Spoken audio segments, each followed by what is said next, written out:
Good evening there, everybody. What is happening? Hopefully, y'all are having a wonderful day today.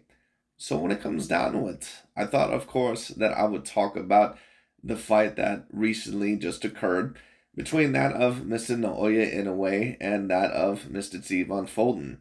And I do have to praise overall not for a great fight that happened, but for a great performance that ended up happening on the side of Mr. Naoya Inoue.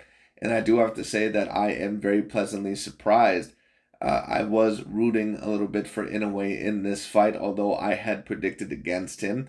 The reason why that is because I did want to possibly see if he would live up to that of the hype around him. And it's not that I did not believe that he was a great fighter. I think he's always been a great fighter, but you never truly know how great a fighter actually is until they finally get in the ring with that counterpart. That's why I really compared these next two fights with that of Inoue and Fulton and Crawford and Spence to that of when the Batman and the Joker finally meet, because they face all these other contenders, but it's only when they finally face themselves that they can finally say that they've dealt with the toughest of adversities. Well, there pretty much was no adversity for that Mr. Naoya Inoue in this fight. He pretty much handled it with ease. And I have to give him a lot of credit here. And I also have to give a lot of the people who also predicted Inoue to win this fight with relative ease.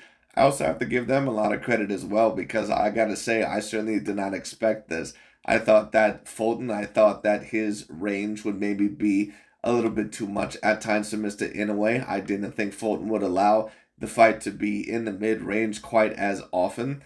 However, I think one of the mistakes with Fulton is that a lot of the times he was not able to have an answer to that jab to the body.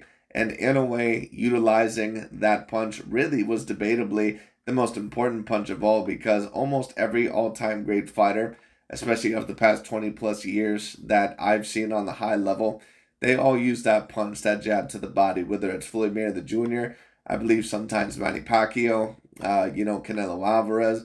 Inoue was able to use that punch and that jab to the body. It opens up a lot of shots, and he pretty much did whatever he wanted to Mr. Steven Fulton. So I have to give him a lot of credit. Anyways, in this video, we're also going to review what Dante's Boxing Nation has to say, possibly even another video as well. This is going to be very hard for that of New Media and that of the LDBC, because they really wanted Mr. Naoya Inoue to fail in this fight, because they wanted to allege that he was a complete hype job and that he was just another associate pushed by that of old media with no substance behind him. Well, now there is no doubt about it. He is all substance when it comes down to it, and he really is the Japanese monster, as many people would so call him. And not only that when it comes down to it, but just to talk about his potential pound-for-pound ranking, there is no doubt that at the moment, Inoue very, very much has to debatably be within not only my top 5 pound-for-pound. He's pretty much, he's pretty much glued there now at this moment when it comes down to it. Not only does he have to be top 5 pound-for-pound, there has to be a real debate about whether Inoue is the undisputed #1 pound-for-pound fighter, because he's been undisputed in a weight division. He is now a 4-weight division champion, and the fight that was supposed to be a 50-50 fight in his career, he made it look like one of the easiest fights in his career. I mean, just to talk about it, I really don't even remember Steven Fulton landing a flush punch until about round 5 or 6. That's how afraid Fulton was to return fire with Inoue, because the counter-punching ability, the movement, the speed, and the power, and on top of that, the game plan of Mr. Inoue was so pretty much in tip-top shape that Steven Fulton really had no answers for whatever category that he had to do against Steven Fulton. Now, just to talk about it, is there any other fighter that I see that's going to be able to defeat Fulton within that weight division? More than likely, no. Some people may give an opportunity to Brandon Figueroa. I just think that he gets hit a little bit too much, but his size would be interesting against that of Inoue. Anyways, we're going to see what Mr. Dante's Boxing Nation has to say about this. Let's get straight into it.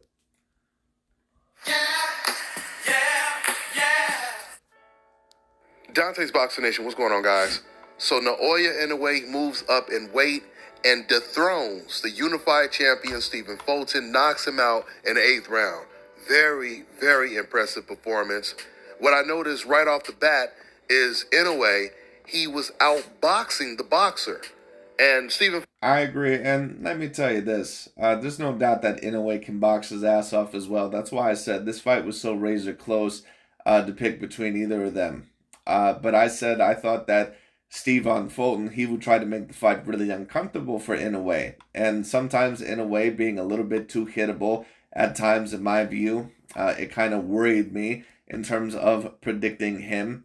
But his movement was absolutely fantastic in this fight. I mean, his hands were down still a lot in this fight, but it really didn't even matter because Fulton really couldn't touch him. He couldn't touch him with the jab. He barely touched him with the right hand. He couldn't really touch him with anything. So you have to give Fulton a lot of credit here. I mean, excuse me, you have to give Inoue a lot of credit here. I mean, he basically looked like the Japanese Roy Jones. Fulton, he could not deal with Inoue's speed. That was the main thing in this fight, is Stephen Fulton could not... Well, it wasn't even just his speed. He couldn't deal with anything. He couldn't deal with his speed. He couldn't deal with his counterpunching ability. Couldn't deal with his head movement. He couldn't deal with any of it. Keep up with Inoue's speed. And something that Inoue continued to do in the fight is he continued to offset Stephen Fulton with his jab. Fulton, he made... I agree. And I did say that that jab was going to be a major factor in here if Inoue does use it correctly. And he definitely did use it correctly. He was fantastic with it. He was offsetting Stephen Fulton's punches a lot within this fight. Pretty much anywhere Stephen Fulton would go with the plan of attack, he pretty much would cut off the ring and say, I'm not going to allow you to set up this next attack. I'm going to offset it with this jab and then with another combination and with another punch. And I'm going to make your job that much harder. And in return, Fulton was not even willing to exchange with Mr. Inoue. To be an all-time great fighter, which it's very clear in my view that Inoue is, at least in terms of his potential, to beat someone like that of an Inoue or another great fighter, you have to be willing to exchange with them. Whether it's the Andre Ward versus Sergey Kovalev situation or Canelo versus Golovkin, or Mayweather versus Pacquiao or Mayweather versus Cotto, you have to be willing to exchange with those fighters. You cannot just be on your bicycle the whole entire time and not throw punches, and then just wait pretty much when you think you have an opportune time, because then the fighter knows that they have you, and then on top of that, it makes you that much more one-dimensional. The mistake of waiting and trying to or your attack much more one-dimensional. Counter Inoue. Now, I knew that Inoue had the speed advantage going into this fight, but I thought Stephen Fulton, he would be able to offset Inoue's speed. Credit to Inoue, he really improved since his last fight against Butler. He proved that he could raise his level and he could fight better based on his competition. And for him to move up to a higher weight class and knock out Stephen Fulton, an undefeated unified American champion, that is a very impressive win. Inoue, he has the perfect combination of speed and power, and he also has boxing ability. He improved. Yeah, Inoue really is an athletic freak. There's no doubt about it. I mean, his power level, and certain people can mention, the double stacking, all this sort of stuff. Inoue's power levels are absolutely phenomenal. You can just tell that he has a lot of natural power. He has great speed, great power. He really is an athletic freak, no doubt about it. On his defense, because his defense was very suspect before this fight. I remember right before this fight, in my view, the defense never really was a problem for Inoue, in my personal view. I just think that was something that Dante brought up once again because, Dante, he, in my view, is not the best breakdown artist. The thing that always concerned me about Inoue is the fact that he doesn't change levels with his head at times, or not necessarily change levels, that wouldn't be accurate, but that at times he doesn't move his head off the center line, but he moved it off the center line a lot in this fight, and that was one of the main things that he was going to have to change, and he absolutely did that. He actually said that when it comes to Stephen Fulton, he's training like he can't get hit with one punch, and when he fights against the best opponent of his career, he shows the best defense he's ever shown in any of his previous fights. Not even just the best defense, but the best movement that I've ever seen from him. Every single time he was throwing a punch, he would always move off the center line, especially when he was throwing a jab. Usually, at times, he would duck a little bit to the right, at least from what I remember, and that's what a lot of all-time great fighters do. This fight ended the same way it began. It started with Inoue timing Stephen Fulton and countering him with the right hand over Fulton's jab. He was landing that punch in the first round, first couple of rounds, and that's how he knocked out Stephen Fulton. At least that was the beginning of the end in the 8th round with the exact same counterpunch. Like I said before, Fulton's biggest mistake is he was trying to counter a guy that was much faster than him instead of getting off first. But at the Well, once again, like I said, if this fight was going to stay in the complete mid-range, more than likely Inoue was going to win this fight. What Fulton had to do is that he had to try and sucker Inoue, more than likely either into a long distance range fight, or he had to try and really get him on the inside. I don't think that Fulton believed that he can beat him in any category. Once after that first round, there was doubts planted in Fulton's mind. I don't think that he truly believed that he could beat him in any range. Same time, Inoue, he was doing so many impressive things in this fight. Throughout the entire night, Inoue, he continued to disrupt Stephen Fulton's rhythm with that jab. And when Inoue wasn't throwing the jab, Inoue, he was also offsetting Fulton with 3-punch, 4-punch, 5-punch combinations. So once again, this was an extremely impressive performance. This definitely solidifies that Inoue is pound for pound top 5, one of the best fighters in the world. And he just beat the best 122-pounder in the division. Now, once again, let's hear that he's one of the top 5 pound for pound best fighters in the world. Who else do they have also within their top 5 pound for pound list? Jamel Charlo, Errol Spence, Terrence Crawford, and maybe another fighter. Listen, I'm just going to say this right here. Especially when you talk about Terrence Bud Crawford. In a way, at this point in time, after this win over Stephen Fulton, unless you were going to debate that Stephen Fulton was never really as good as what people proclaimed him to be, I'm not going to claim that, because I do believe that he 100% wasn't a great fighter heading into this. It was looked at as a humongous fight that many people picked against Inoue even in this fight, even though many people, of course, also picked him to win. He made this fight look easy, and to be honest with you, if we're comparing it also to Terrence Bud Crawford or Jamel Charlo, this is a much bigger win than any of the wins that either of those guys have in their career. It just is, period. And on top of that, Inoue looked more dominant in this big win than what either Terrence Bud Crawford or Jamel Charlo did in the biggest fights of their career.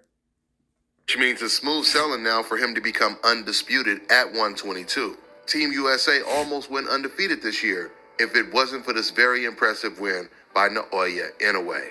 So even though Inoue, he did beat the best guy at 122, at the end of the day, styles does make fights, so it'll be really interesting to see how Inoue is going to deal with the different styles in the division in the future.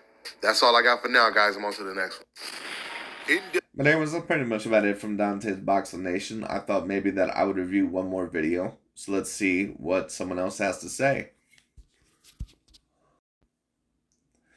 Okay, so this is going to be the second video that I'm going to review. Interestingly enough, on some of the other channels that I tend to review, I'm not seeing this video posted quite as quickly. Quite interestingly enough. Now, one could say maybe because the fight was so early for many of the United States podcasters. But anyways, this is going to be Ahi TV. He's going to give his perspective, and this is pretty much going to be my last little perspective, and then that'll be it for the video. So let's see what he has to say.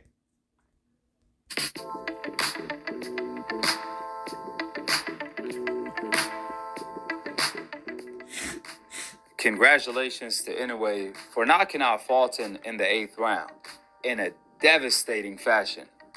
Inoue is the real deal. I don't know anybody he fought. However, tonight, I did know Fulton, and Fulton is the real deal. So for Inoue, not just to knock out Fulton, however, to outbox him throughout the fight, then knock him out the way he did, just shows that Inoue is truly a pound-for-pound fighter. His speed and power reminded me. Not only is he a pound-for-pound fighter, but at the current moment, if I were going to point to a fighter that would be the #1 pound-for-pound fighter, it would probably have to be Mr. Naoya Inoue. Just in my personal view, at least debatably. Of course, many people would debate Canelo, and I get it. He has the resume, even though, of course, it does look like he's on a little bit of a decline. Certain people would debate Terrence, but I like I said, I've never had a definitive argument with Terrence. He just has no resume, in my view, to really back him up as the #1 pound-for-pound fighter. Others would maybe debate other fighters, but Inoue right now has a very great debate. of Manny Pacquiao.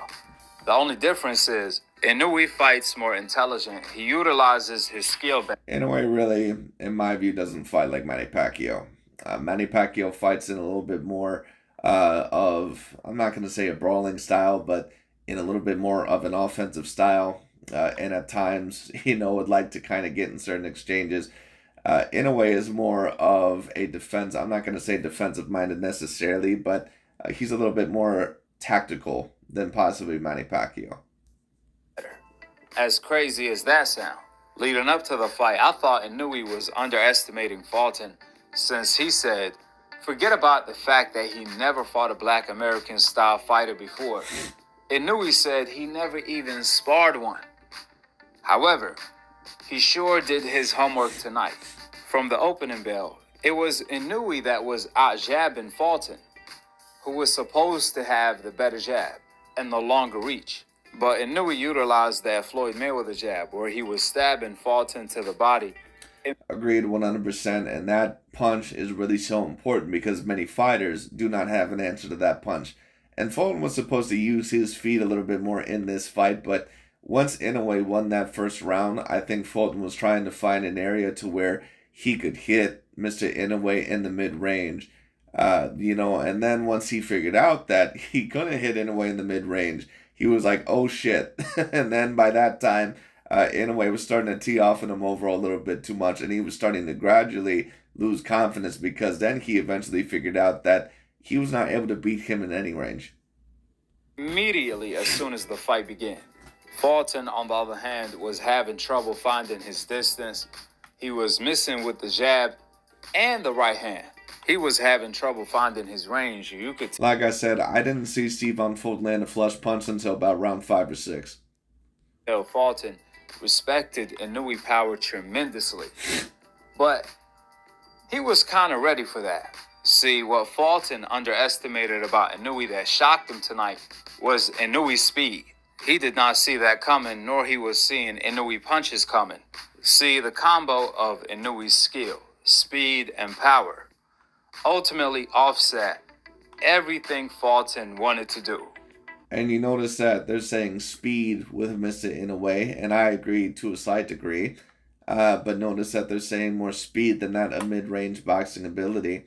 Because once again, they still don't want someone like Mr. Inoue as the #1 pound-for-pound fighter. But, coming from a more logical perspective, I certainly understand where he's coming from. But it wasn't just the speed, because his punching ability, his accuracy really was just off the charts. I mean, his attack and not only his speed, but just his offensive attack and accuracy, it really surprised Fulton. Like, Inoue was able to hit him at will at certain times in this fight, and he had never, ever met a fighter like that ever before. And prevented him from doing what he was supposed to do. That's why, as the fight went on, Fulton never found his range. He kept missing with that right hand all night long. However, what I was surprised about is that Fulton never changed it up. Meaning, throw a 1-2, then follow it up with a stiff jab to catch Inoue on his way out. Fulton just repeated. That's because Fulton didn't believe, after a while, once again, that he could beat him in any range. Once those first few rounds were done, I already knew that Fulton wasn't going to win the fight because there was nothing at the moment that he had answers for. Once he figured out that Inoue had that elite jab to the body and that he was able to outdo him in the mid-range, it really messed with Steven Fulton's mind. I think Fulton expected a guy to be much more hittable and a guy that was not going to be as quick nor as accurate as what he was. And then even when he did try at times to outbox him from the outside range, Inoue, and this is also another thing that was highly impressive, Inoue's feet were absolutely fantastic in the fight as well. He was moving in and out at the perfect opportune times, and he was creating very hard moments for Fulton to hit him. And when you have a fighter like that that knows how to move in and outside of the range to the deal that he does, and on top of that has the speed and the power that he does, it's going to be very, very, very hard to beat them. Kept doing the same thing over and over again while fighting at the wrong range, which was mid-range. That's Inoue. I agree that he did fight someone at the wrong range, but I don't think Fulton would have been able to do any range with Inoue. And I think in his mind that he knew that. Distance. And when Fulton was fighting at mid-range, he was not letting his hands go because of the obvious reason. He didn't like what was coming back, which is why Fulton was supposed to stay all the way on the outside or all the way in the inside, not mid-range. More importantly, he had to be first with his feet and hands, but first with his feet. And I 100% agree with that, and Inoue was first with both, and that's a big part of the reason why he ended up winning this fight. in order to offset Inoue, since Inoue had more speed and power. The only way to offset a fighter who has more speed and power is to have more intelligent footwork in order to get to position before he does and capitalize off that. Nevertheless, Inoue showed he's on a whole nother level. He truly lived up to his nickname, the Monster. The way he dominated Fulton, then knocked him out. I was highly impressed. Inoue looked just as big as Fulton, who is a big bantamweight. I agree, and let me also say, and I'm not really sure if it was because of the dominant performance by Inoue. Oftentimes that happens when you're in the ring against an opponent that seems bigger, but then you pretty much end up kicking their ass. But at the weigh-in, Inoue seems, about 10 pounds lighter, if not even a little bit more than that, Steve Von Fulton to me. But once they got in the ring, it looked like he was a little bit bigger than what I remember him at the weigh-in. Of course, he's going to rehydrate, but I still thought that Fulton was going to have the clear size advantage. There was no clear size advantage, it looked like, in this fight. He was stronger, faster. He obviously hit harder. And I could see Inoue move up all the way to 130 pounds if he wants to. And he's still going to be all right. That's how good. We'll see about that. That'd be a very heavy jump at that moment. But, it's possible. I wouldn't be shocked if he ended up eventually getting in the ring with, say, a Gary Russell Jr. That'd be interesting. Inoue is. You got to give him a lot of credit because he could have easily avoided the Fulton fight. However, he took it in a heartbeat. And it's one thing to take the challenge in order to be great, but it's another to deliver in a devastating fashion the way he did. See, Inoue is a real throwback fighter that wants to find out how good he is. And he truly believes he's the best. That's why he was down to fight the best, no question asked, in order to answer a lot of the question marks on him, which he did tonight. So congrats to Inoue for the spectacular win tonight. With that being stated, drop your thoughts in the comment section below. And to be continued on the next episode of Ahi TV. Peace out. Wa alaikum assalam wa rahmatullahi. Anyways, that's pretty much about it. I just thought that was very interesting, but good on Mr. Naoya Inoue for not only proving me slightly wrong, but proving many other people wrong. And not only winning the biggest fight of his career, but making it look pretty much very trivial, making it look very easy. So I have to give him a lot of credit here. Great on Mr. Naoya Inoue. But that's pretty much about it for today. Thank you all so much for watching. Let me know what y'all thought on the fight. And that's pretty much about it. I'll talk to you all later.